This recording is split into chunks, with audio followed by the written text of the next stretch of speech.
আসানসোল পৌর নিগমের মেয়র আজ এক বৈঠক করলেন মেয়র পরিষদের সদস্যদের নিয়ে। এই দিনের বৈঠকে ট্যাক্স সহ বিভিন্ন বিষয়ে আলোচনা করা হয়।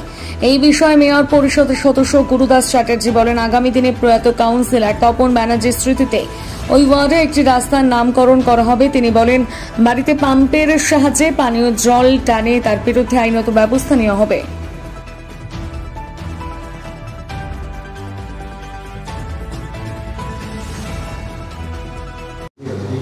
সব কিছু নিয়ে ডেভেলপমেন্ট নিয়ে আলোচনা করা হয়েছে।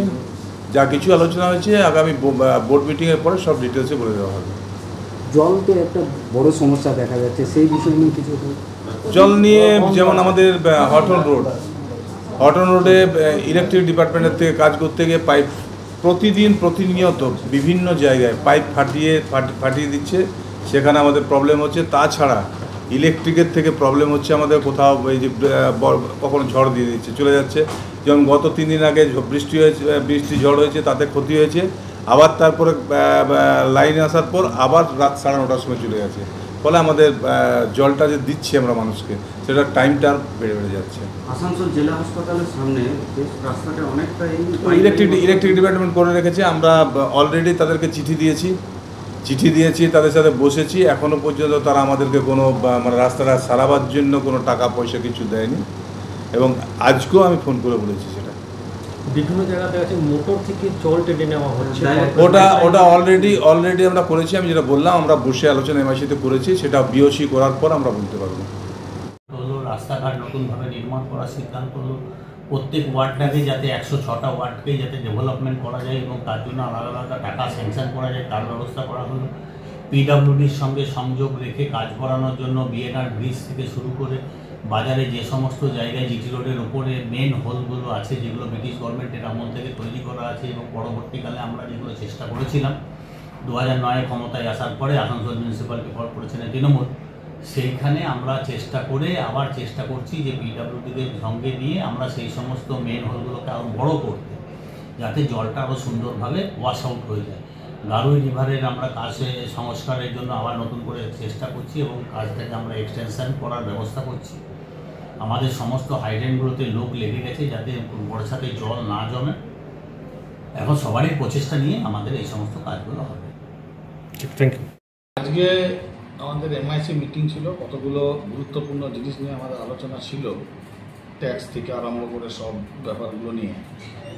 আমাদের কতগুলো আমি করেছিলাম যে তপনদার নামে যে মারা গেছেন আমাদের তপনদা প্লাস আমাদের কাউন্সিলর, ওনার নামে একটা রাস্তা অনেক দিন ধরে ওইখানকার বাসিন্দাদের ডিমান্ড ছিল, সেটা আজ মিটিংয়ে হলো যাতে ওনার নামে রাস্তাটা হয়। আর দেখবেন আমাদের শহরে এখন এইটা প্রবণতা বেড়ে গেছে যে পাম্প দিয়ে জল তোলা।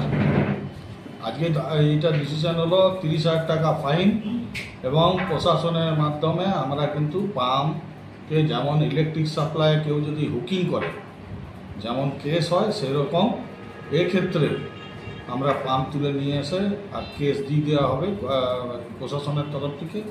এবং এটার জন্য আরেকদিন মিটিং ডাকতে হবে, প্রশাসনকে ডাকবো, ডেকে এই পর থেকে বগরিদের পর থেকে এটা কিন্তু লাগু হবে।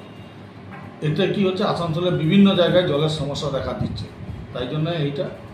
আর সুইমিং পুল একটা অর্ধ সমাপ্ত হয়ে আগের বোর্ড রেখে গেছে, সেই সুইমিং পুলটা যাতে পিপিপি মডেলে দেওয়া যায়, সেইটা আমি যেহেতু স্পোর্টসে আছি, সেই জন্য স্পোর্টসের এমআইসি, সেই জন্য ওইটাও আমরা বললাম যে এই যদি কেউ পিপিপি মডেলে করে এবং তার কী কী কন্ডিশন হবে কি না, সে যদি আসে তাহলে আমরা এটা পিপিপি মডেলে দেবো।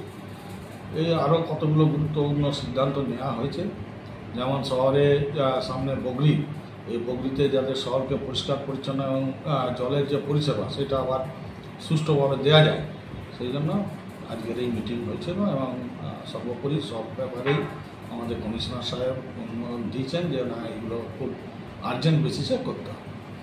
গারুই নদী সাফাই, হ্যাঁ গারুই নদী, ওই সবগুলো নিয়ে জেসিপি লাগানো হবে, লাগানো হবে, এক্সট্রা লেবার, সেগুলো তো আছেই।